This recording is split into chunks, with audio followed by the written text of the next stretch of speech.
কোনো রম্বসের একটি বাহু একটি কর্ণের দৈর্ঘ্য 13 সেন্টিমিটার ও 24 সেন্টিমিটার। রম্বসটির অপর কর্ণের দৈর্ঘ্য কত? এটা সমাধান করার আগে আমাদেরকে আগে চিনতে হবে রম্বস কাকে বলে। রম্বস হচ্ছে এক প্রকার চতুর্ভুজ। তাহলে চতুর্ভুজ কি?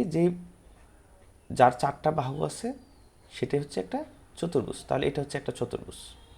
কেমন চতুর্ভুজ? যে চতুর্ভুজের 4টি বাহু সমান এবং প্রতিটি কোণের মান 90 ডিগ্রি তাকে বর্গক্ষেত্র বলে।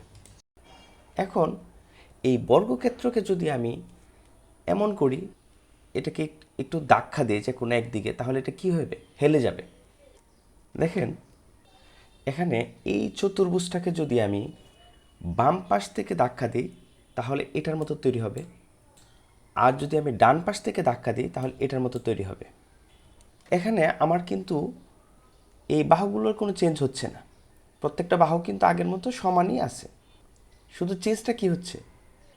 চেঞ্জটা হচ্ছে আগের এই যে এদের অন্তর্ভুক্ত কোণ ছিল বর্গক্ষেত্রতে, প্রত্যেকটার কোণ ছিল 90 ডিগ্রি। বর্গক্ষেত্রতে প্রত্যেকটা যে 4টা অ্যাঙ্গেল সৃষ্টি হয়েছে প্রত্যেকটা 90 ডিগ্রি ছিল, কিন্তু এই জায়গায় কিন্তু আর প্রত্যেকটা 90 ডিগ্রি নাই। কিন্তু বাহু 4টা কি আছে? সমান আছে, কিন্তু এদের বিপরীত কোণগুলো সমান। অর্থাৎ এইটা এই অ্যাঙ্গেল সমান এই অ্যাঙ্গেল, এই অ্যাঙ্গেল সমান এই অ্যাঙ্গেল, একইভাবে। অর্থাৎ বিপরীত। তাহলে রম্বস হচ্ছে এক প্রকার চতুর্ভুজ যার 4টা বাহু সমান কিন্তু সমকোণ নয়, এবং এদের স্পেশাল বৈশিষ্ট্য হচ্ছে এদের এই বিপরীত বাহুগুলো, বিপরীত কোণগুলো সমান থাকে। রম্বসের ক্ষেত্রফলের সূত্র হচ্ছে হাফ ইন্টু কর্ণদ্বয়ের গুণফল। তো ধরলাম আমার কর্ণ যদি এটা হয় এক্স আর এটা যদি হয় ওয়াই, তাহলে ক্ষেত্রফল হচ্ছে হাফ ইন্টু এক্স ওয়াই। এটা আরেকটা মনে রাখার বিষয় হচ্ছে এই রম্বসের কর্ণদ্বয় পরস্পরকে সমকোণে সমদ্বিখণ্ডিত করে। অর্থাৎ এই অংশ সমান এই অংশ, এই অংশ সমান এই অংশ, এবং প্রত্যেকের কোণে সমদ্বিখণ্ডিত। অর্থাৎ এই জায়গায় যে অ্যাঙ্গেল তৈরি হবে সেটা 90 ডিগ্রি। আমরা যদি সামারি করি তাহলে এক কথায় বলা যায় রম্বস হচ্ছে এক প্রকার চতুর্ভুজ যার 4টি বাহু সমান কিন্তু কোনো কোণই সমকোণ নয়। আরেকটা স্পেশাল বৈশিষ্ট্য হচ্ছে রম্বসের কর্ণদ্বয় পরস্পরকে সমকোণে সমদ্বিখণ্ডিত করে, আর রম্বসের ক্ষেত্রফল হচ্ছে হাফ ইন্টু কর্ণদ্বয়ের গুণফল। তাহলে এইবার আসে আমাদের কি বের করতে বলছিল? আমাদেরকে দিয়েছিল প্রত্যেক একটা রম্বসের 4টি বাহু। ধরলাম এটা আমার একটি রম্বস যার প্রতিটা বাহু হচ্ছে 13, একটি কর্ণ 24। তাহলে আমি ধরে নেই এই কর্ণটা হচ্ছে 24। আমাকে অপর কর্ণের দৈর্ঘ্য বের করতে হবে। তাহলে আমাকে বের করতে হবে হচ্ছে এই কর্ণের দৈর্ঘ্য বের করতে হবে, সেটা কত?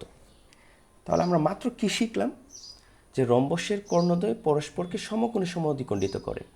অর্থাৎ এটা হচ্ছে একটা সমকোণ, এবং এই যে আগের কর্ণ ছিল সেটাকে 2টা ভাগে ভাগ করছে। এটা হচ্ছে 12 সমান 2 ভাগে ভাগ করে, তার মানে এটা হচ্ছে 12, আর এটা দেওয়া ছিল 13, আর এটা একটা সমকোণ অ্যাঙ্গেল তৈরি করছে। তাহলে কি আমরা বলতে পারি না, যদি আমরা এরকম নাম দিই যে এ বি সি ডি যদি একটা রম্বস হয়, তাহলে এই জায়গায় এটা যদি ছেদবিন্দু ও হয়, তাহলে এ ও ডি একটা সমকোণী ত্রিভুজ।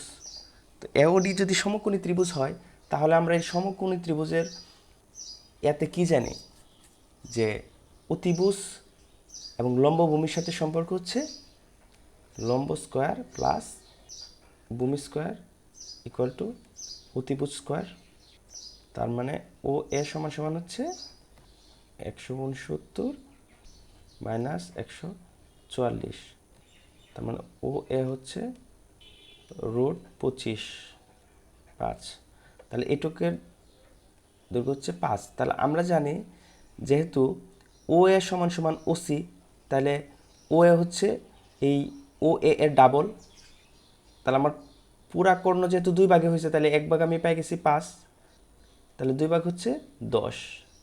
তাহলে অপর কর্ণের দৈর্ঘ্য হচ্ছে 10। এটাই উত্তর।